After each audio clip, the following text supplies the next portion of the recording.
সংসার জীবন অন্যরকম একটা শান্তি। রান্না করো, ঘর গোছাও, বাচ্চা সামলাও, এত এত প্রেসার নাও, কি যে অবস্থা আমার ঘরের তা বলার বাহিরে। ঘর গোছানোর পাশাপাশি বাচ্চার হোমওয়ার্কও দেখছিলাম, যদিও বা আমার মেয়ে নিজ দায়িত্বে পড়াশোনা করতে বসে, আর আমি সারা রাত জেগে ঘর পরিষ্কার করলাম। আজকে একটু নিজের হাতে রান্না করব, কারণ অনেকদিন বাঙালি খাবার খাওয়া হয়নি। আমার বাচ্চাটা, আমার সোনা আব্বাটা, তাছাড়াও বাড়িতে একটা স্পেশাল কিছু আসতে চলেছে। আমরা সবাই ভীষণ ব্যস্ত বাড়ির কাজে। হায় আল্লাহ, দেখেন আমার ঘরের কি অবস্থা।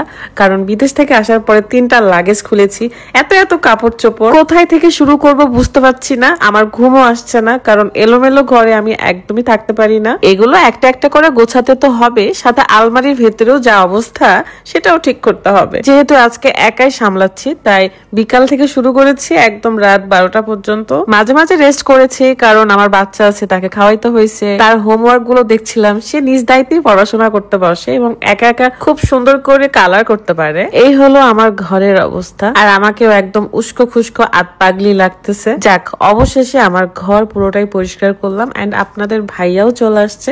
এখন বেশ সুন্দর লাগছে, একদম পরিপাটি, চকচকা, ঝকঝকা। আমি আবার টিভিতে গান চালু করে কিছু কাজ করছিলাম। আমার মেয়েকে 10টার দিকেই ঘুমিয়ে দিয়েছি, কারণ তার স্কুল আছে সকালবেলা। আমিও ভীষণ টায়ার্ড ছিলাম, তাই গোসল করে এসেই ঘুমিয়ে পড়েছিলাম। সকালে ঘুম থেকে উঠে দেখি রুকাইয়া স্কুলে চলে গেছে, তার দাদি নিয়ে যায় প্রতিদিন। আর এখন আমি স্লিমিং টি বানিয়ে খাবো, কারণ প্রতিদিন সকালে এবং রাতে খালি পেটে এই চাটা খেতে হয়। যারা খুব সহজে ওজন কমাতে চান তাদের জন্য বেস্ট হলো অর্গানিক স্লিমিং টি। 3-4 মিনিট ফুটানোর পরে এই চাটা রেডি হয়ে যায়। অর্গানিক স্লিমিং টি প্রতিদিন খেলে আপনার যে অতিরিক্ত খাবার চাহিদা সেটা কমে আসে। এছাড়াও শরীরের যে এক্সট্রা চর্বি সেটাকে শুষে নিয়ে আমাদেরকে স্লিম রাখে, সাথে ওজন কমায়। ইউনিক কালেকশন ফেসবুক পেজ থেকে আপনারা এই চাটা পেয়ে যাচ্ছেন। পেজটা ভিডিও ডিসক্রিপশনে দেওয়া আছে, চেক করে নেবেন। 15+ বয়সী সব ধরনের ছেলে মেয়েরা খেতে পারবে। দেরি না করে এখনই অর্ডার করুন। আমার মায়ের আসার আওয়াজ পেয়ে আমি সিঁড়ির সামনে দাঁড়িয়েছিলাম এবং সে দৌড়ায় আমার কাছে চলে আসছে। তার দাদা মোটরসাইকেল নিয়ে এসেছে তাদেরকে। কি যে শান্তি লাগে, এই আনন্দটা একদমই অন্যরকম।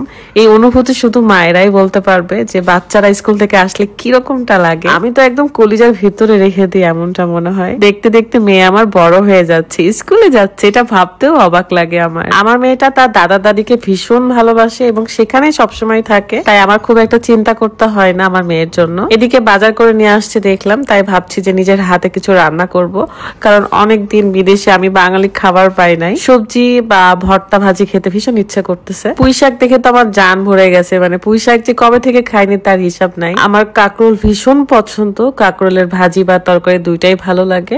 আর মাছ, মাংস, মুরগি এগুলো তো নিয়ে আসছে। অনেকদিন পর রান্নাঘরে বসে একটু কাজ করেছি, দেখে অনেক হাঁপিয়ে গিয়েছিলাম, কারণ আমি ভীষণ অসুস্থ এখনো। মানে কথা বললে নিঃশ্বাস আটকে আসে। জানি না কি হলো, এতদিনও আমার শরীর ঠিক হচ্ছে না, এত বেশি ঠান্ডা লাগছে আমার। যাই হোক, আমাদের বাড়িতে কিন্তু স্পেশাল কিছু আসতে চলেছে, এই কারণে বাসার অনেক কিছু আরো ঠিকঠাক করতে হবে, রুম গুলো ঠিক করতে হচ্ছে। এই তো আজকের মতো এখানে বিদায় নিতে চাচ্ছি। সবাই ভালো থাকবেন, সুস্থ থাকবেন, এন্ড আমাদের সবার জন্য দোয়া করবেন। আপনাদের জন্য দোয়ার ভালোবাসা। আল্লাহ হাফেজ।